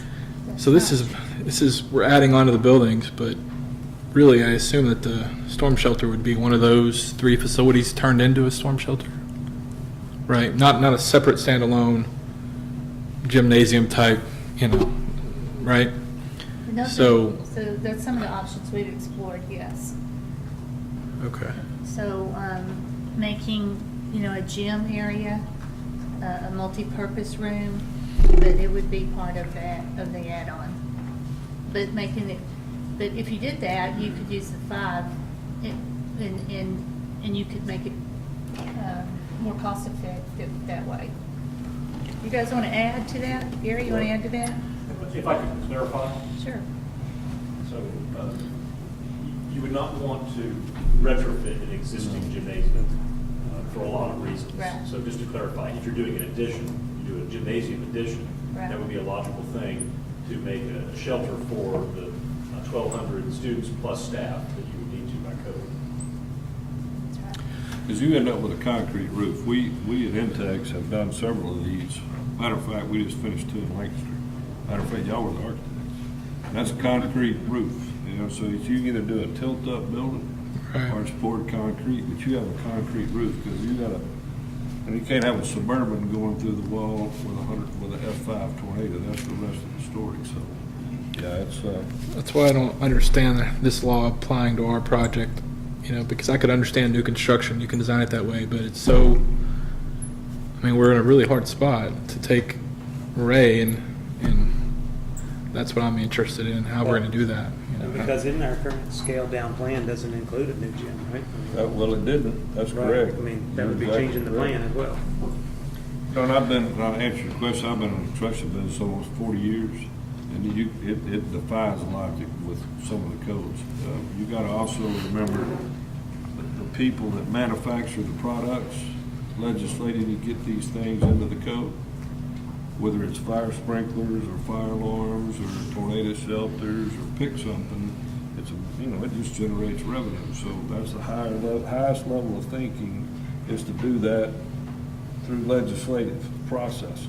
So, I mean, that's why they have lobbyists and all that good stuff. But anyway, I would concur. I mean, the scaled down version of where we're at had no gyms in it. And that was one of the things that was requested. When you end up with 1,200 kids on the campus, it would probably be nice to have 2 gyms, and that's, lease-wise, because conversation don't put words in Susie's mouth, or estimates, but if you added these gyms for all these kids out here, you're looking at about $2.5 million. That was in your report, $2.5 million per campus to add that gymnasium. That would cover all the kids in the campus, based on our current plan with the $36 million worth of bonds. You'd spend $5 million worth of bonds, so that would almost guarantee you a bond election to have elementary number 10, which right now, we're hoping we could have spent, $1 million worth of fund balance, and hopefully not have to call a bond election for elementary school number 10. So, yeah, it's... That is at current day prices. Mr. Bell? Yes, sir. I think after listening to everybody, I think it may be appropriate to make a motion that they continue to explore and bring us back more information next month, because we're speculating a lot of things tonight. It sounds like they need to go back and do some more homework. I mean, I would concur with that may be the thing to do. I think at the end of the day is either we're going to move forward doing some kind of shelter or not. Because if you're not going to go back and ask the city again, and I'm fine with that, we need to make that decision today, because we don't need to drag our feet waiting for the city to tell us no if that's not, or yes if that's not a direction we want to go. For the sake, you know what I'm saying? I don't think we can make a decision based on the what-ifs the city's going to do. I mean, we can't control their timeline. So your recommendation would be not go back to the city and ask them to reconsider? I don't know if we have enough information to ask them to reconsider anything yet. We don't know what we're asking for, do we? Well, if you're asking them to reconsider, the only reason to ask the city to reconsider is if we as a board corporate would even entertain not doing a shelter at all when we build this add-on. And that is a question we could answer tonight and get that behind us.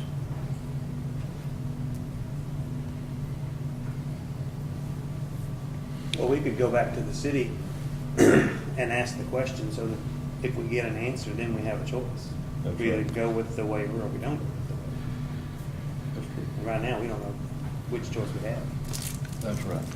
I think it merits a little bit more discussion, just because if the logic is that if we don't go down this road, then Ray and Smith are unsafe, well, we have 11 or 12 other campuses that I assume those parents must feel unsafe.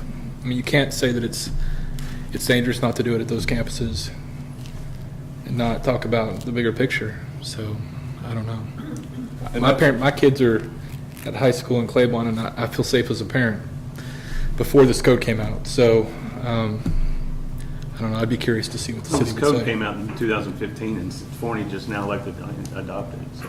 That's right.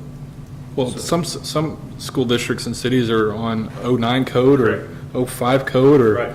I mean, this is not all the same doesn't require rules it. for every district. Right. So this wouldn't even be an issue at a lot of other communities, so. Well, it wouldn't have been an issue at all if they hadn't adopted it last Tuesday. I mean, prior to last Tuesday, it wasn't even discussing it. And then today, it's a $5 million potentially discussion item, so.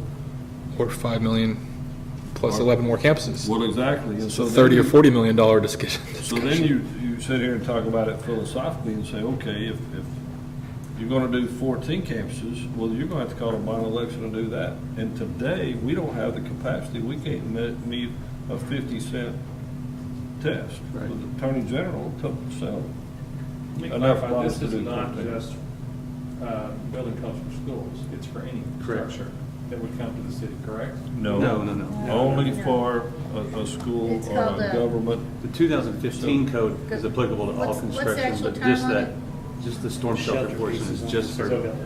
It's related to e-occupancy facilities, which is generally speaking a K through 12 school. It also is for first response centers, so for example, a fire station or 911 call center. But other than that, it does not apply to basic commercial residential buildings. You have the option always to build. It's not a code requirement. And the zone that she referred to earlier is about a third of the United States. And the southern edge of it goes through Waco, just to give you some context on the region of the United States that's all wrestling with the same questions that you are. So, yeah, it's limited, it's severely limited to the structures. Right? So not even higher education? Correct. So Higher home- education typically are classified as like a business. Well, Right. Gotcha. So this K through 12. And there are a few exceptions for religious facilities, for example, but I think they're meant for like Sunday school next to a church, not a private religious high school. I do want to point out too, we have checked with our financial advisors. Like I said, we've been consulting with our professionals through the whole entire thing, and with this addition, we still can meet the 50-cent test. We still can. We have a little bit of capacity in there. John, you want to talk to that?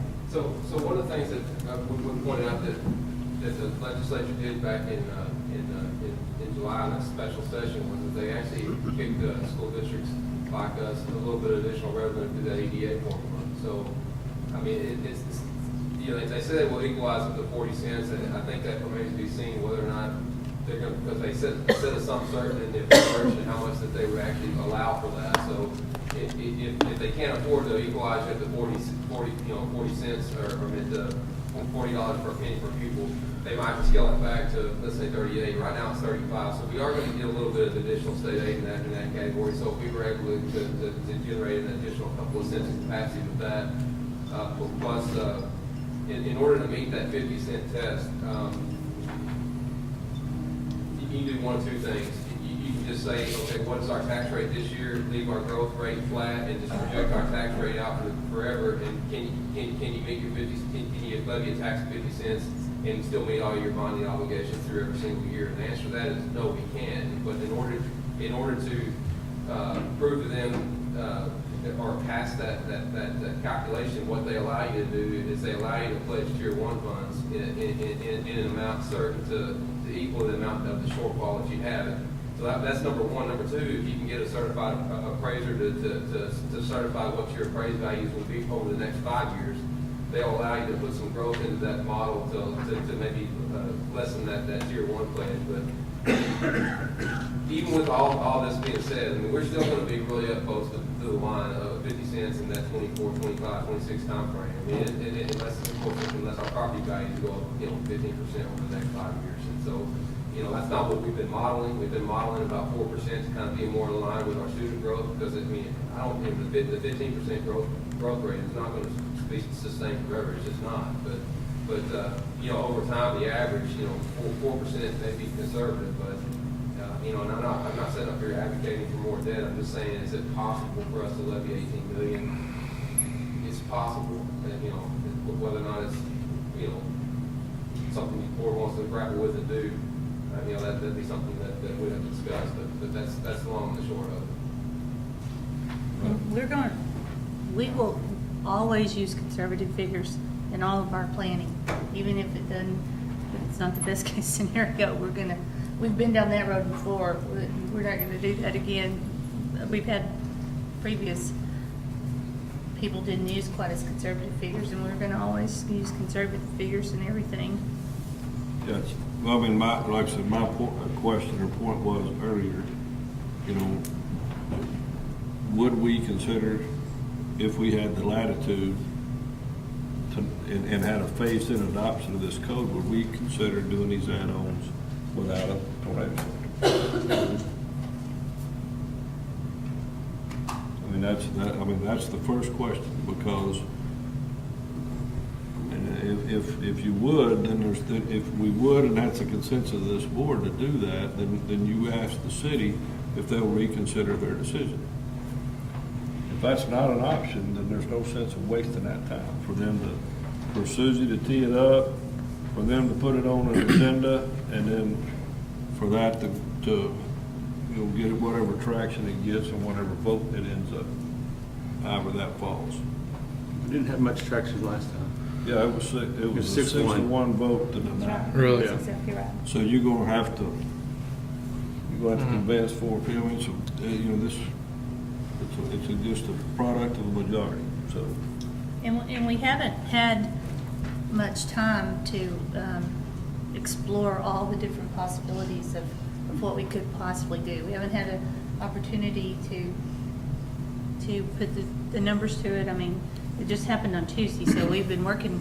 Huckabee's been in the district on a couple of days, and we've been meeting with people, but we haven't really had a lot of time to bring a lot of options to you right now. In Gallagher's estimation, when they said it was $100 a square foot, is it $100 a square foot over the whole addition, or just the storm shelter portion of it? Just the storm shelter. So if we had, I did the math, so I mean, that's, if you have 1,200 students at 7 square feet, that's 8,400 square feet times 100, that's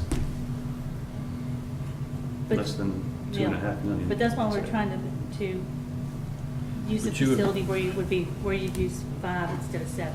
Yeah, I think if you explore it, there may be other options. There may be more cost-effective ways, I don't know. Yeah. Well, we still have time on our side a little bit, right? I mean, it's a 2-year window. No, they're gonna start construction in the spring of 18. Well, That's only 9 months from now, and it normally would take They're them presenting 6 to design to 9 us in months to December. draw it all. If I could mention one thing relative to the schedule, if you are going to do any kind of tornado shelter, there will need to be what's called a local emergency planning committee. And that's something that we would possibly talk with you at the next board meeting or a future board meeting, if you're going to establish that. And then based on the decisions from that committee, that will affect the design. So actually, that's really necessary as soon as possible, just to give you a sense of things that need to happen with tornado shelter planning that are above and beyond normal planning. So we're talking walls, doors, windows, ceiling, all that, as far as the shelter. Yes. Generators, UPS. So I'm asking, is it 4 all hours that- worth is it of more than that? backup. Is it?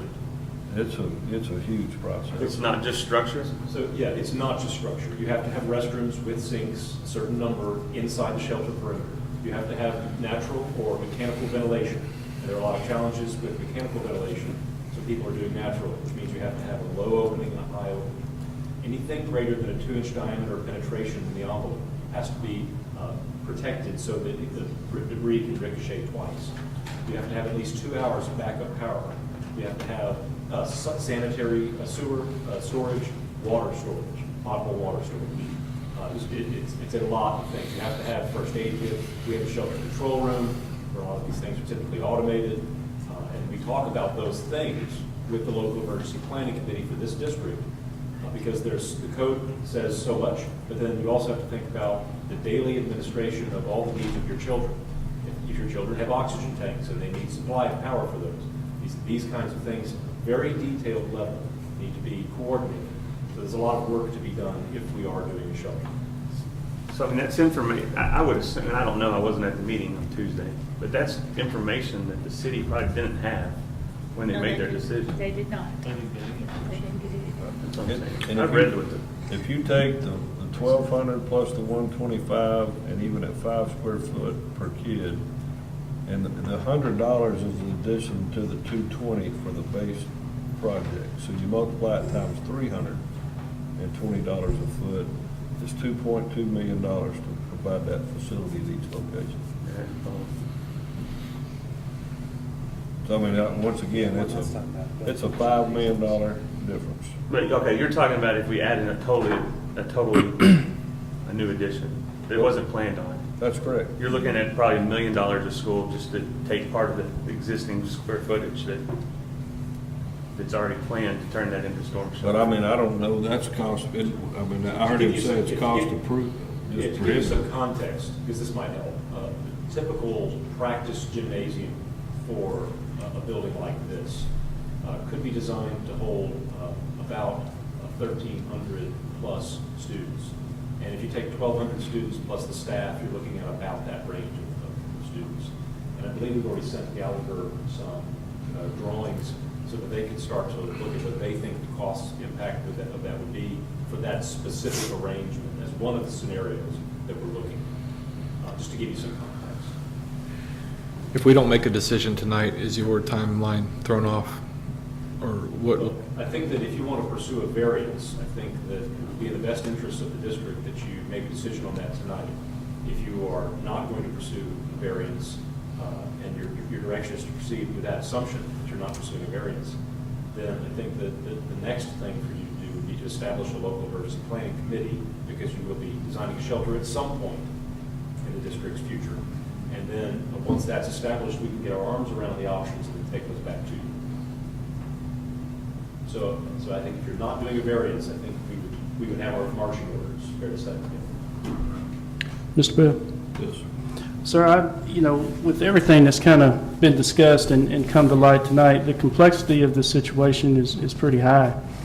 And I feel like the council may not have had all the information before them to make a decision in opposite of what they did. Maybe they based it upon what they knew, which was we weren't there to participate and own that presentation. We weren't able to articulate our position. I think it would benefit us if we went back and appealed the denial, if possible. That way we could cover all bases at that point. Anyone else got any feelings towards that? I think they need all the information. I think it's worth the $5 million, cost to have at least another option.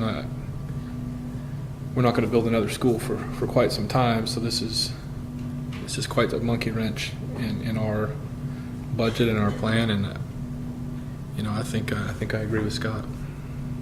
Well, one of the things we looked at too, when we pared that back, was to be able to add on to these schools and not, throw down a bunch of portables to make it work. And so, and I would agree. I mean, there's just a lot of moving parts to this. How to deal with it, it's financial, it's just perception of our stakeholders. Once again, I would concur with you. I've got 4 grandkids to be in this district. The buildings that you build a school building, I mean, it's usually gymnasiums or block anyway. And so we certainly Crosby didn't collapse. Wasn't that a F5 tornado that went across there? So Ray and Smith are some of our newest facilities. So, but that's a great part of being sitting here as an elected official and a trustee. I mean, you're going to be held accountable whatever decision you make, and it's all about the politics. So, but that's our jobs, that's our role, and not a lot of times do we get put in these positions, but you're expected to show up and lead. So I'm hearing several people go down that road. Does anybody have an issue of not going and asking for a variance concerning this issue with the city? To go ask the question. Anybody got any heartburn to do that? Okay. I'm not hearing it. So, my goodness, what I'm hearing is that it's a consensus of the board to ask the superintendent to seek that a variance from consideration from the city. good The with that? explanation of the situation and all the information that goes with it. Yeah, I mean, I think it'd be very helpful to have this kind of rundown of Absolutely. all these items that actually entails. All right. And the Well, cost. We'll take that then, Susie. What I hear is a consensus by the board for you to move forward and asking for a variance with the city of Forney and to provide whatever information, education, and presentation it may require for them to fully understand the scope and magnitude of their decision that they made last Tuesday. And then, as a board, we will respectfully support whatever decision they make, but we would certainly need and would hope they could make that decision at their next scheduled city council meeting, which should be in another week or two, I would think, right? Yes, sir. Every 2 weeks? Yes, sir. So that means they would have another meeting next Tuesday, a week from tomorrow, Yes. right? Yes, sir. So I would respectfully request you ask them to see if they can tee that up at their next regularly scheduled meeting, if possible. All right? Do you want to vote? No, I think that's, I don't see any need to vote on this. I mean, it's a consensus of the board, and we're just giving the superintendent direction of which way to go. I see no purpose in that. And then, once we get this information back, either positively or negatively, then, We can explore all of our options. we'll explore all of our options, and then, if possible, And I'm not I would think concerned it about the might need- timeline. We need to know all our options before we can worry about the timeline. I agree, but we would We need open to. a school 3 or 4 months later, so what? Well, the key would be is for us to be able to have a workshop, I think, once we have all this information, that we could sit down and discuss and explore all our options, and that includes finance, selling bonds, FAs, the architect, the construction manager. This is growing by the moment, in complexity. So, anything else we need to discuss before we move on? So I would agree with you, Greg. I mean, we need to get all the information to make an educated decision, so. Welcome to the district. All right, great. Good deal. This is the way we roll. So, any other questions concerning item 12H before we move on? Susie, do you have everything you need from us at this point? Yes, sir. All right. Yes, thank you. Moving on to item 13, it was executive session deliberation regarding the ratification of employment of professional contract personnel. So, the board gives Ms. McWilliams the latitude to hire personnel through September the 1st. All the individuals that you have in your packet for ratification were those hired prior to September the 1st. Is there any reason that the board would like to go into executive session and discuss the deliberation regarding the ratification of employment personnel? Any need? None? All right, with that the case, we will not have an executive session. We'll move on to item 14. Consideration of possible action regarding the ratification of employment of professional contract personnel. Ms. McWilliams, make a recommendation. Yes, sir. I'd like to ask the board to approve the personnel as presented. Okay, we have a recommendation concerning these contract personnel. With that said, at this time, the chair would entertain a motion. So moved. Motion, Mr. Andrews. I got a motion. Mr. Andrews, is there a second? Second. Second, Mr. Johnson. I have a motion and a second. Any discussion? Hearing none, call for the vote. All in favor say aye. Aye. All opposed? Motion carries.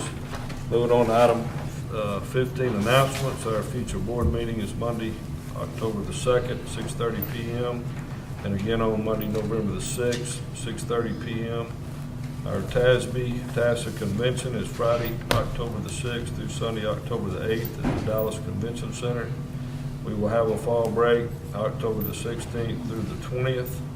And then we will have our fair day on October the 16th, 2017. Also, there's several of us that will be attending the Region 10 Legislative Update tomorrow. So if you want to carpool for that, I guess if we have to be there at 5:30, we probably need to leave here about at least 5. So